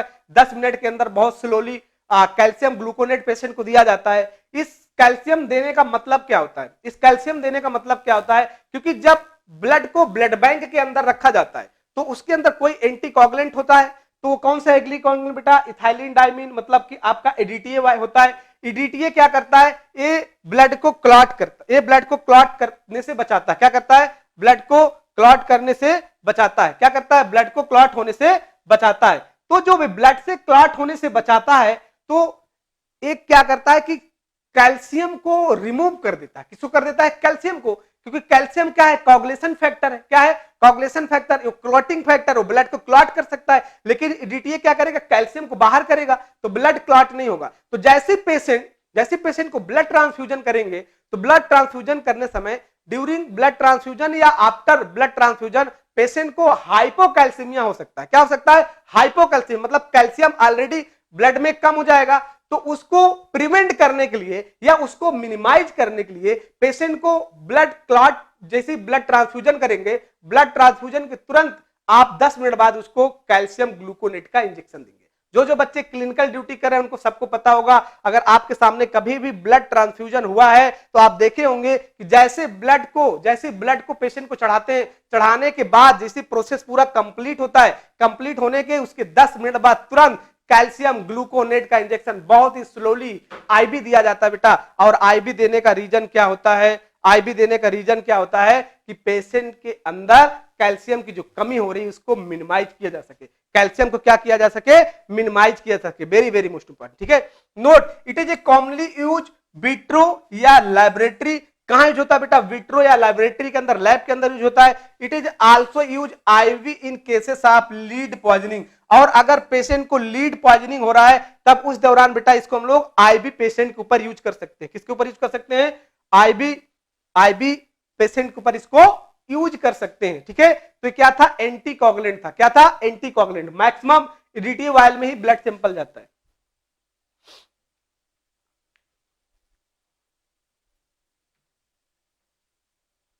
चौथा हम लोग पढ़ेंगे बेटा, चौथा एंटीकोगुलेंट पढ़ेंगे। चौथा एंटीकोगुलेंट क्या है, चौथा एंटीकोगुलेंट के बारे में पढ़ेंगे। देखिए चौथा एंटीकोगुलेंट क्या है, ऑक्जिलेट कंपाउंड। ये क्या होता है, combine with form insoluble calcium oxalate. क्या होता है, कैल्शियम ऑक्जिलेट इनसॉल्युबल होता है। रिमूव कैल्शियम फ्रॉम ब्लड, ये भी क्या करता है, कैल्शियम को ब्लड से रिमूव कर देता है। Note, lack of calcium prevent coagulation. ये क्या करता है, प्रिवेंट कर सकता है कोगुलेशन को। फिर ये होता है बेटा पांचवा क्लॉटिंग फैक्टर आपका सिट्रेट होता है, जिसमें सोडियम अमोनियम या पोटेशियम सिट्रेट कंबाइन होता है with calcium in blood to form citrate reduction in calcium level to prevent coagulation. अब क्या करते हैं, कैल्शियम का काम क्या होता है बेटा, 4 नंबर का क्लॉटिंग फैक्टर है। कितने नंबर का, 4 नंबर का क्लॉटिंग फैक्टर है। और एक क्या करता है कि ब्लड को क्लॉट करने में हेल्प करता है। लेकिन जितने भी आप अभी एंटीकोगुलेंट एजेंट पढ़ रहे हैं, ये सारे एंटीकोगुलेंट एजेंट क्या करते हैं, ये सारे एंटीकोगुलेंट एजेंट करते हैं कि कैल्शियम को ही ब्लड से बाहर कर देते हैं, तो ब्लड क्लॉट नहीं होता, ब्लड क्लॉट नहीं होता है, ठीक है। अब देखिए जो सिट्रेट है कहां यूज करते हैं, जो सिट्रेट है बेटा कहां यूज करते हैं, सोडियम सिट्रेट कहां यूज करते हैं, इट इज यूज टू कहां यूज करते हैं इसको, कहां यूज करते हैं इसको, it is use to store blood in blood bank, very very most important. कहां पे बेटा? ब्लड बैंक के अंदर। कौन सा? Sodium citrate. कौन सा यूज करते हैं? Sodium citrate. सोडियम सिट्रेट का कहां पे यूज किया जाता है? ब्लड बैंक के अंदर किया जाता है। Note EDTA oxalate and citrate mix blood, reduce the blood calcium level, और क्या बेटा करेंगे? हाइपोकैल्सीमिया। क्या कॉज करेंगे?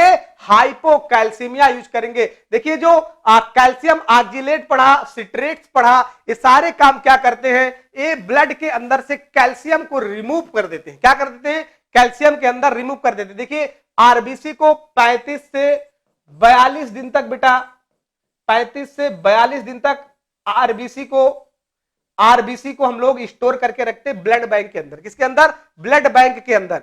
35 से 42 दिन तक ब्लड बैंक के अंदर स्टोर करते हैं। इसमें जो भी एंटीकोगुलेंट डालते हैं वो क्या करता है? कैल्शियम को रिमूव कर देता है। इसीलिए आफ्टर ब्लड ट्रांसफ्यूजन पेशेंट सफर किससे करता है? हाइपोकैल्सीमिया सफर करता है। किससे सफर करता है? हाइपोकैल्सीमिया से सफर करता है बेटा।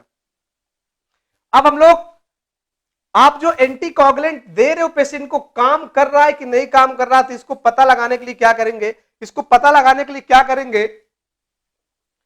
टेस्ट। क्या करेंगे? टेस्ट फॉर ब्लड क्लॉटिंग या ब्लीडिंग क्लॉटिंग डिसऑर्डर। जो ब्लीडिंग क्लॉटिंग डिसऑर्डर है या ब्लड क्लॉटिंग को कैसे हम लोग चेक करें, उसके लिए पहला डिसऑर्डर पढ़ेंगे हम लोग, ब्लीडिंग टाइम। क्या पढ़ेंगे? Bleeding time. पहला क्या पढ़ेंगे हम लोग? ब्लीडिंग टाइम पढ़ेंगे। क्या पढ़ेंगे? ब्लीडिंग टाइम पढ़ेंगे। देखिए ब्लीडिंग टाइम में क्या होता है? This is the time of interval from oozing blood after a cut और injury till arrest of bleeding. देखिए इस वर्ड को आप समझने की कोशिश करिए, क्या मैं समझाना चाहता हूं। देखिए जो ब्लीडिंग टाइम है, ब्लीडिंग टाइम पूछ रहा है कि ब्लीडिंग टाइम क्या होता है, हम ब्लीडिंग टाइम कैसे पेशेंट को पता करेंगे? ब्लीडिंग टाइम को पता करने के लिए this is the time interval. जैसे ये देखिए ब्लड वेसल से बेटा, ये क्या है? ब्लड वेसल, और यहां से आपको कट लग गया है, ब्लीडिंग हो रही है। क्या हो रहा है? ब्लीडिंग हो रहा है। अब ब्लीडिंग होने से जो ब्लड क्लॉट होने में टाइम लगेगा, इस टाइम को क्या बोलते हैं हम लोग? ब्लीडिंग टाइम बोलते हैं। क्या बोलते हैं इसको? ब्लीडिंग टाइम बोलते हैं। देखिए ऊजिंग मतलब क्या होता है? ब्लड निकालना। निकलने के बाद क्या होता है? अरेस्ट ऑफ ब्लीडिंग, मतलब ब्लीडिंग बंद होने को क्या बोलते हैं? Arrest of bleeding. इनको प्रोसेस होने में जो टाइम लगता है, उस पूरे प्रोसेस को क्या बोलते हैं हम लोग? ब्लीडिंग टाइम होते हैं। और नॉर्मल बात करें तो इसका कितना ड्यूरेशन होता है बेटा? तो आपको आंसर देना है 3 to 6 मिनट। कितना होता है? 3 to 6 मिनट होता है। और अगर ये 6 मिनट से बेटा प्रोलॉन्ग हो गई, क्या हो गई? प्रोलॉन्ग हो गई, it is prolonged in purpura. In purpura, अरे परप्यूरा हमने पढ़ा था थ्रोम्बोसाइटोपेनिया में बेटा। क्या पढ़ा था अभी? थ्रोम्बोसाइटोपेनिया में पेशेंट को क्या हो जाएगा? परप्यूरा। कब? अगर ब्लीडिंग टाइम 3 से 6 मिनट के ऊपर हो गई, 6 मिनट के ऊपर हो गई तो क्या हो जाएगा बेटा? परप्यूरा हो जाएगा। और परप्यूरा में हमने देखा था कि हेमरेज होने लगेगा पेशेंट को। क्या होने लगेगा? हेमरेज। पेशेंट को क्या हो जाएगा? हेमरेज। और हेमरेज होने के बाद क्या होगा? पेशेंट को पिन पॉइंट बॉडी के अंदर पिन पॉइंट स्पॉट देखने को मिलता है। वो किसके अंदर देखने को मिलता है? परप्यूरा। परप्यूरा कब होगा? जब ब्लीडिंग टाइम इंक्रीज कर जाएगा। तो परप्यूरा को पता लगाने के लिए आप कौन सा टेस्ट करोगे? तो आपको बताना है बीटी। क्या करना है? बीटी। बीटी की फुल फॉर्म क्या होता है? Bleeding time. आपने ब्लीडिंग टाइम देखा और ब्लीडिंग टाइम में अगर उसका ब्लीडिंग टाइम 3 से नॉर्मल 6 मिनट नॉर्मल होता है और बेटा 6 मिनट से बड़ा हुआ है, तो मतलब पेशेंट को किसकी प्रॉब्लम है? परप्यूरा की प्रॉब्लम है। उसके अंदर प्लेटलेट्स का काउंट कम है। किसका काउंट कम है? उसके अंदर प्लेटलेट्स का काउंट उसके अंदर कम है बेटा, ये देखने को मिल सकता है। दूसरा, टाइप्स ऑफ परप्यूरा की बात करते हैं। कितने टाइप्स के परप्यूरा होते हैं? कितने टाइप्स के परप्यूरा होते हैं उसके बारे में डिस्कशन कर लेते हैं। देखिए types of purpura, it is 3 types के होते हैं। पहला होता है थ्रोम्बोसाइटोपेनिक परप्यूरा। थ्रोम्बोसाइटोपेनिक मतलब क्या होता है? नंबर ऑफ प्लेटलेट डिक्रीज हो जाना due to deficiency of platelet. Due to deficiency of platelet, platelets के काउंट कम हो जाना क्या कहलाता है? Thrombocytopenic purpura. दूसरा बेटा परप्यूरा क्या है? Thrombo asthenic purpura, due to structure और functional abnormality of platelet but platelet count is normal. क्या होता है कि प्लेटलेट्स तो जो उसके काउंट है वो नॉर्मल है, प्लेटलेट्स के जो काउंट है वो तो नॉर्मल है, लेकिन उसके प्लेटलेट्स के साइज में, स्ट्रक्चर में कोई प्रॉब्लम हो गई, जिसके कारण उसको क्या हो जाता है, परप्यूरा देखने को मिलता है। तीसरा आइडियोपैथिक परप्यूरा होता है due to some unknown causes. क्या होता है, इसके कॉजेस क्या होते हैं, अननोन होते हैं, हमको पता नहीं होता। तो 3 टाइप्स के परप्यूरा होते हैं, 3 टाइप्स के परप्यूरा देखने को मिलता है। मैंने आपको बता दिया परप्यूरा के अंदर एक पिटीचिए साइन देखने को मिलेगा और दूसरा बेटा इकोमाइसोसिस देखने को मिलेगा, और दोनों किसके डिसऑर्डर है, परप्यूरा के साइन और सिम्टम है। तो परप्यूरा देखने के लिए कौन सा डायग्नोसिस करवाना है, तो bleeding time, normal bleeding time कितना होता है, 3 से 6 मिनट। कितना होता है बेटा, 3 से 6 मिनट। दूसरा पढ़ेंगे हम लोग क्लॉटिंग टाइम। दूसरा पढ़ेंगे क्लॉटिंग टाइम। देखिए जो ब्लीडिंग टाइम था, एक क्वेश्चन एग्जाम में पूछा गया है। अब क्या पढ़ेंगे हम लोग, क्लॉटिंग टाइम। क्लॉटिंग टाइम क्या होता है, क्लॉटिंग टाइम क्या होता है, the time taken by the blood to clot after collecting from the body is called clotting time. क्या होता है, क्लॉटिंग टाइम। देखिए ये पेशेंट है, ये पेशेंट से आपने ब्लड निकाल लिया बेटा, क्या निकाल लिया, ब्लड। मतलब आपके पास पेशेंट आया और पेशेंट से आपने सैंपल लिया, यहां से ब्लड सैंपल लिया आपने। ब्लड सैंपल लेने के बाद जो ब्लड को क्लॉट होने में टाइम लगा, उस टाइम को क्या बोलते हैं, क्लॉटिंग टाइम। और क्लॉटिंग टाइम नॉर्मल कितना होता है, duration 3 to 8 minute. It is prolong in haemophilia. Very very most important. अगर क्लॉटिंग टाइम बेटा इंक्रीज है तो उसको क्या हो जाएगा, हीमोफीलिया हो जाएगा। पेशेंट को क्या हो जाएगा, पेशेंट को हीमोफीलिया हो जाएगा। और अगर उसको हीमोफीलिया हो गया तो इसका मतलब पेशेंट को क्या प्रॉब्लम है, पेशेंट को क्लॉटिंग टाइम बढ़ जाएगा। क्या बढ़ जाएगा, क्लॉटिंग टाइम बढ़ जाएगा। और क्लॉटिंग टाइम बढ़ने से पेशेंट को हीमोफीलिया हो जाएगा। और बीटी टाइम बढ़ जाएगा तो क्या हो जाएगा, पेशेंट को परप्यूरा हो जाएगा। तीसरा प्रोथ्रोम्बिन टाइम होता है। प्रोथ्रोम्बिन टाइम होता है, इसमें क्या करते हैं, patient is the time taken by blood to clot after adding tissue thromboplastin. अब देखिए मैं आपको बता दूं पीटी टाइम क्या होता है बेटा, पीटी टाइम क्या होता है, प्रोथ्रोम्बिन टाइम होता है। क्या होता है, प्रोथ्रोम्बिन टाइम होता है। इसके 3 स्टेप होते हैं। पहला क्या करेंगे, कलेक्शन ऑफ ब्लड। क्या करोगे आप, कलेक्शन ऑफ ब्लड। दूसरा प्रोसीजर क्या होगा, दूसरा प्रोसीजर होगा इसमें ऐड कंटेनर,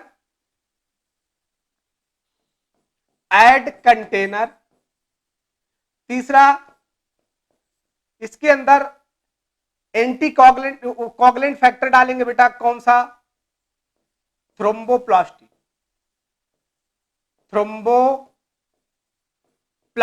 टिश्यू डालेंगे। क्या डालेंगे, थ्रोम्बोप्लास्टिन टिश्यू डालेंगे। क्या डालेंगे, थ्रोम्बोप्लास्टिन टिश्यू डालेंगे। देखिए ये पेशेंट है, यहां से आपने ब्लड कलेक्ट किया, ब्लड कलेक्ट होने के बाद इस वायल में ब्लड गया, ब्लड जाने के बाद इसके ऊपर ऐड किया गया थ्रोम्बोप्लास्टिन। और थ्रोम्बोप्लास्टिन ऐड करने के बाद देखा गया अगर 10 से 12 सेकेंड में बेटा, 10 से 12 सेकेंड में अगर ब्लड क्लॉट हो जाता है तो क्या है, उसका ब्लड क्लॉट हो जाता है तो ठीक है, नॉर्मल है। और अगर 10 से 12 सेकेंड के ऊपर लगता है तो इसका मतलब क्या है, प्रोथ्रोम्बिन टाइम उसका इंक्रीज है। और किस लिए करते हैं बेटा, ये वारफरीन का इफेक्ट और हिपैरिन ये जो दोनों मेडिसिन चल रही है, दोनों एंटीकोगुलेंट फैक्टर चल रहे हैं, उसको पता लगाने के लिए किया जाता है। उसको पता लगाने के लिए कौन सा टाइम करेंगे, प्रोथ्रोम्बिन टाइम करेंगे। कौन करेंगे, प्रोथ्रोम्बिन टाइम। ठीक है, प्रोथ्रोम्बिन टाइम कितना होगा, नॉर्मल। कितना नॉर्मल होगा बेटा प्रोथ्रोम्बिन टाइम, तो आपको बताना 10 से 12 सेकेंड। कितना होता है, normal duration is 10 to 12 second. कितना होता है, 10 to 12 सेकेंड इसका क्या होता है, नॉर्मल टाइम होता है। क्या ऐड करते हैं इसके अंदर, टिश्यू थ्रोम्बोप्लास्टिन ऐड कर देंगे। क्या करेंगे, टिश्यू थ्रोम्बोप्लास्टिन ऐड करेंगे। और ऐड करने के बाद देखेंगे कि ब्लड कितनी देर में क्लॉट हो जाता है, ब्लड कितनी देर में क्लॉट हो जाता है। नोट करके दिया हुआ है उसमें, नोट करके क्या दिया हुआ है, देखिए नोट करके क्या दिया हुआ है, prothrombin time value is longer than 30 second in a client receiving warfarin therapy initiate bleeding precaution. मतलब अगर पेशेंट वारफरीन थेरेपी ले रहा है। क्या ले रहा है? वारफरीन, मतलब उसको एंटीकोगुलेंट के बारे में, पेशेंट को एंटीकोगुलेंट थेरेपी चल रही है जिसमें ड्रग्स का नाम है बेटा वारफरीन। क्या नाम है? वारफरीन। और अगर आप पेशेंट को वारफरीन दे रहे हो, क्या दे रहे हो? वारफरीन दे रहे हो, तो वारफरीन के बाद क्या होता है? वारफरीन देने के बाद अगर उसका पीटी टाइम 30 सेकेंड है, कितना टाइम बेटा? 30 सेकेंड। नॉर्मल कितना होता है? 10 से 12 सेकेंड होता है। कितना होता है? 10 से 12 सेकेंड। लेकिन उस पेशेंट का कितना है? 30 सेकेंड है। तो आपको क्या करना है? प्रिकॉशन लेना है ब्लीडिंग के लिए। शायद पेशेंट को ब्लीड हो जाए, पेशेंट को ब्लीड करने लगे, पेशेंट को हाइमरेज होने लगे, तो उस हाइमरेज को प्रिवेंशन करने के लिए इनिशिएटिव ब्लीडिंग प्रिकॉशन हमको पेशेंट को लेना पड़ेगा। क्या लेना पड़ेगा? देखिए, international normalisation ratio pro time कितना होता है? Is a calculation made to standardise of prothrombin time. एक इंटरनेशनल नॉर्मलाइज रेशियो होता है जो प्रो टाइम होता है आईएनआर का। एक किसके लिए करते हैं? Calculation made to standardise of prothrombin time. Prothrombin time को स्टैंडर्ड करने के लिए जो मेथड हम लोग यूज करते हैं उसका नाम क्या है? इंटरनेशनल नॉर्मलाइज्ड रेशियो यूज करते हैं बेटा। ठीक है, क्या होता है? Test to learn how fast the blood clot in patient receiving oral anticoagulant warfarin medication. क्या करते हैं? जब पेशेंट को वारफरीन मेडिसिन चल रही, कौन सी मेडिसिन चल रही है? पेशेंट को वारफरीन मेडिसिन चल रही। कौन सी मेडिसिन चल रही है पेशेंट को? वारफरीन। तो वारफरीन मेडिसिन चलने के बाद कितना फास्ट ब्लड क्लॉट हो रहा है पेशेंट का रिसीविंग एंटीकोगुलेंट वारफरीन, इसको पता लगाने के लिए कौन सा टेस्ट करते हैं? इंटरनेशनल नॉर्मलाइजेशन रेशियो आईएनआर करते हैं। ये क्या करता है? किसके स्टैंडर्ड को बढ़ाता है? तो आपको बताना है प्रोथ्रोम्बिन टाइम के स्टैंडर्ड को क्या करता है बेटा? ये बढ़ा देता है। प्रोथ्रोम्बिन टाइम के स्टैंडर्ड को क्या करता है? बढ़ा देता है। अब देखिए कैसे बढ़ाएगा, कैसे बढ़ाएगा ये? पहले नॉर्मल टाइम कितना होता है इसका? नॉर्मल टाइम इसका कितना होता है? नॉर्मल टाइम इसका कितना होता है? 0.8 से लेके 1.1 or below is consider normal. अगर 0.8 से 1.1 है तो इसको क्या करेंगे? नॉर्मल कंसीडर करेंगे। INR range 2 to 3 is generally and effective therapeutic range of people. मतलब अगर 2 से 3 0 सेकेंड आ रहा है तो इसका मतलब उस पेशेंट को जो थेरेपी दे रहे हैं वो क्या है बेटा? इफेक्टिव है। When the INR is higher than the recommended range indicate blood clot more slowly than desired। lower INR होगा तो क्या हो जाएगा? indicate blood clot more quickly than desired। अब देखिए क्या होगा, अब देखिए क्या होगा, अगर पेशेंट को अगर हायर INR देखने को मिलता है तो क्या क्या इंडिकेट कर रहा है? Recommended range indicate blood clot मोर स्लोली। मतलब पेशेंट का जो ब्लड क्लॉट है वो क्या होगा? बहुत स्लोली ब्लड क्लॉट करेगा। लेकिन अगर लोअर आईएनआर है तो क्या हो जाएगा बेटा? इंडिकेट कर रहा है कि पेशेंट का ब्लड क्विकली क्लॉट हो सकता है। क्विकली क्लॉट हो सकता है तो आपको वहां पे एक्शन लेने की जरूरत है, आपको वहां पे एक्शन लेने की जरूरत है। ठीक है, तो आज की क्लासेस यहीं पे हम लोग एंड करते हैं और thank you so much watching for this video. और नेक्स्ट वीडियो में हम लोग पढ़ेंगे एनीमिया और एनीमिया के टाइप्स पढ़ेंगे और फिर उसके बाद हम लोग पढ़ेंगे ब्लड ग्रुप के बारे में। तो ऐसे अभी 3 से 4 वीडियो आपको मिलेगी ब्लड की, जिससे एक मैं पूरा एरिथ्रोपोइसिस के बारे में एक वीडियो बनाऊंगा आपको, जिससे आपको सारी चीजें मैं समझा सकूं कि ब्लड का फॉर्मेशन कैसे होता है, कैसे कैसे ब्लड का फॉर्मेशन होता है, कितना डायामीटर होता है आरबीसी का जब आरबीसी इनमेच्योर होती है और मैच्योर होने के बाद कितना हो जाती है। तो मैं सारी चीजें आपको एक एक वीडियो में बताता रहूंगा। तो thank you for watching this video।